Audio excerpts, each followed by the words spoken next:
آقا کریم صلی اللہ علیہ وسلم نے ارشاد فرمایا اذا سرتک حسنتک وساءتک سیئتک فانت مؤمن، جب تیری نیکی تجھے خوش کر دے اور تیرا گناہ تجھے بے چین کر دے، بس تو مومن ہے۔ نیکی کر کے خوشی ہو اور گناہ کر کے انسان کی طبیعت بے چین ہو جائے تو یہ مان لینا چاہیے کہ پیغمبر رحمت صلی اللہ علیہ وسلم کے فتوے کی روشنی میں ایسا انسان مومن ہے۔ آج اگر مسلمانوں کی زندگی کا جائزہ لیا جائے تو نیکی کے حوالے سے مینٹیلیٹی ایسی بن چکی، سوچ ایسی بن چکی کہ نیکی کی کوئی اہمیت، نیکی کی کوئی قدر یا نیکی کے بارے میں کوئی جذبہ دور تک دکھائی نہیں دیتا، بلکہ آج مسلمانوں کی پوزیشن یہ ہے کہ نیکی کرنے میں بھی مسلمان شرم محسوس کرتا ہے۔ مثال کے طور پر اگر بیٹھ کر 3 سانس میں کہیں ریلوے اسٹیشن پر پانی پینا ہو تو آدمی جھجک محسوس کرتا ہے کہ پتہ نہیں میں اس سنت پر عمل کروں گا تو لوگ میرے بارے میں کیا گمان کریں گے۔ اسی طریقے سے میرے پیارے آقا صلی اللہ تعالی علیہ وسلم کے پیارے دیوانوں، اللہ کے رسول صلی اللہ تعالی علیہ وسلم کی دیگر سنتوں کا معاملہ بھی دیکھ لیں، نیکی کے حوالے سے دیگر نیکیوں کا خیال بھی آپ کریں تو آج ہماری قوم کی پوزیشن یہ ہے کہ آج کا مسلمان نیکی کرنے میں جھجک محسوس کر رہا ہے، نیکی کرنے میں شرم محسوس کر رہا ہے۔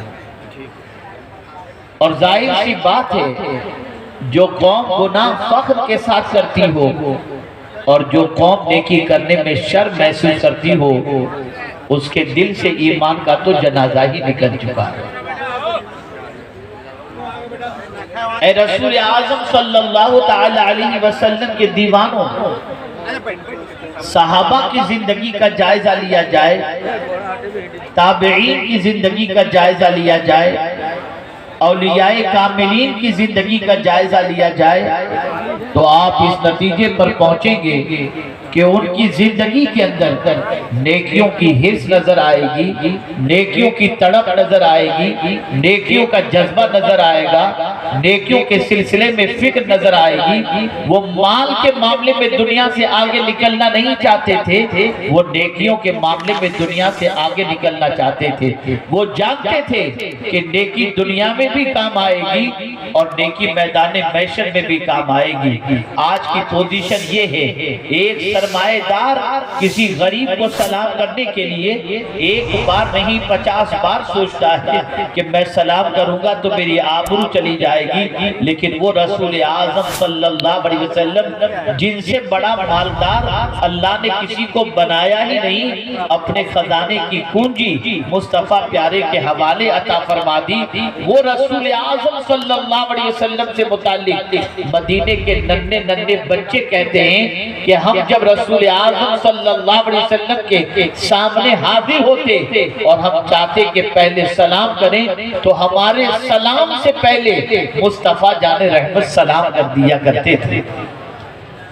آپ ذرا اندازہ لگائیں، یہ نیکیاں جسے ہم معمولی تصور کر رہے ہیں یہی نیکیاں کل بروز قیامت کام آئیں گی۔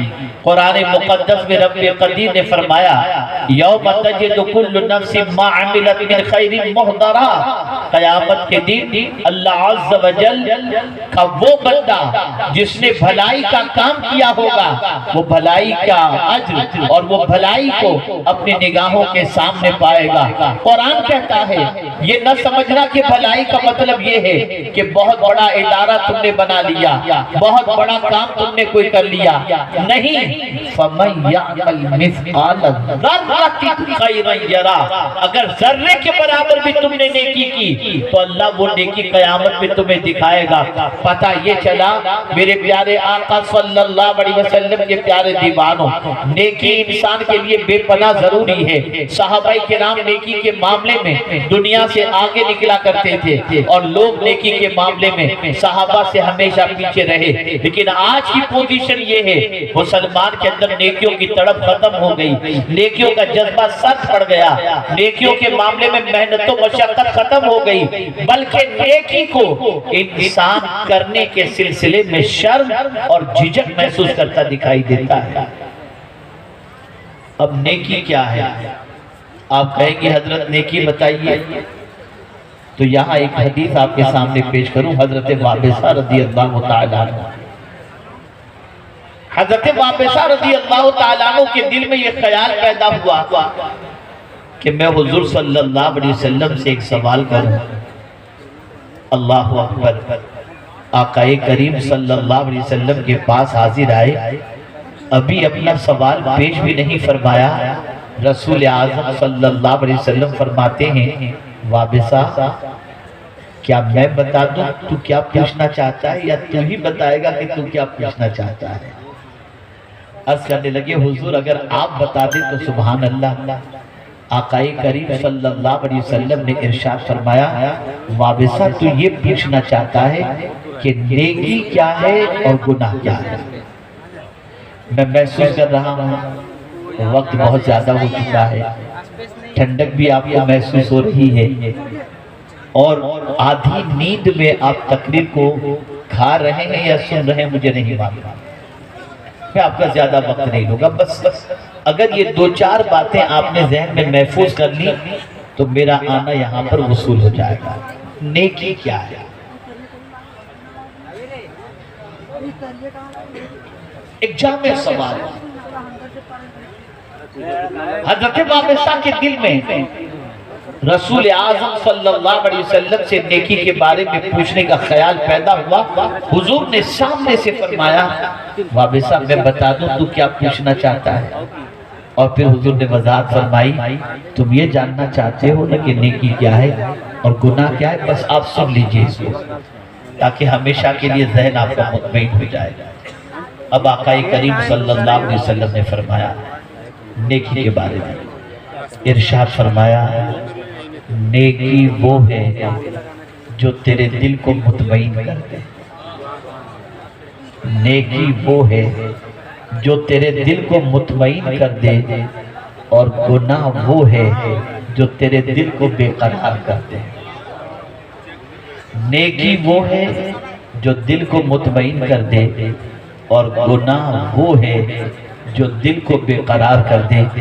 آج پتہ چلا ہماری بے قراری کی سب سے بڑی وجہ یہ ہے کہ نیکی سے رشتہ ختم ہو گیا، گناہ سے رشتہ بڑھ گیا۔ نیکی کبھی بھی انسان کو بے قرار نہیں کرتی، نیکی ہمیشہ طبیعت کے اندر سکون لے آتی ہے، نیکی ہمیشہ طبیعت میں اطمینان لے آتی ہے، نیکی ہمیشہ طبیعت کے اندر قرار لے آتی ہے، گناہ ہمیشہ انسان کو بے قرار کرتا ہے۔ آئیے میں سمجھاتا ہوا چلوں، ایک شخص بڑھاپے کی دہلیز پر پہنچ چکا، اب اس کا بچہ اپنے باپ کے سامنے زبان درازی کر رہا ہے، باپ کو گالیاں دے رہا ہے، باپ کو مار رہا ہے۔ اس وقت وہ باپ اپنے بیٹے کی حرکت کی بنیاد پر یہ کہتا ہوا دکھائی دے گا یہ شاید میرے جوانی کی گناہ کی سزا ہے جو آج میرے بیٹے کی طرف سے مجھے مل رہی ہے۔ انسان پر جب افتاد آن پڑتی ہے تو انسان اپنے گناہوں کو یاد کرتا ہے، مصیبت آئی انسان کو گناہ یاد آئے، پریشانی آئی انسان کو گناہ یاد آئے۔ اسی طریقے سے میرے پیارے آقا صلی اللہ علیہ وسلم کے پیارے دیوانوں، جب انسان گناہ کرتا ہے اللہ اس کے دل سے سکون چھین لیتا ہے، اس کے دل سے قرار چھین لیتا ہے، اس کے دل سے اطمینان چھین لیتا ہے۔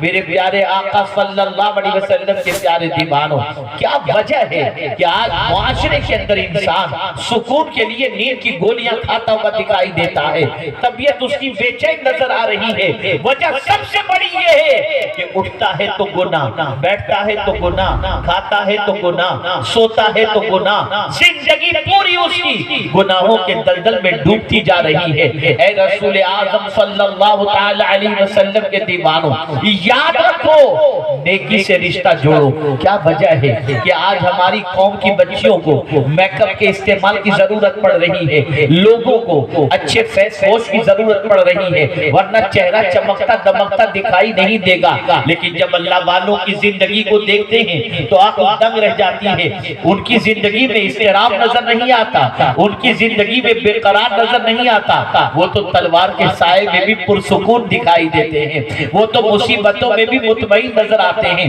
وجہ سب سے بڑی یہ ہے کہ ان کی زندگی میں نیکیوں کی کثرت، کتنی کثرت، کتنی نیکیاں۔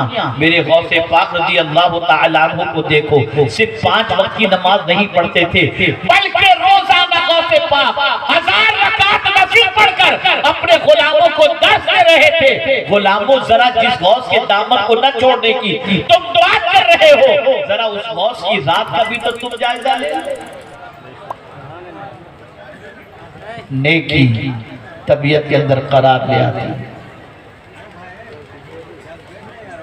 نیکی طبیعت میں سکون لے آتی ہے۔ اسی لیے آپ دیکھیں اللہ والوں کی زندگی کا جائزہ لیجئے۔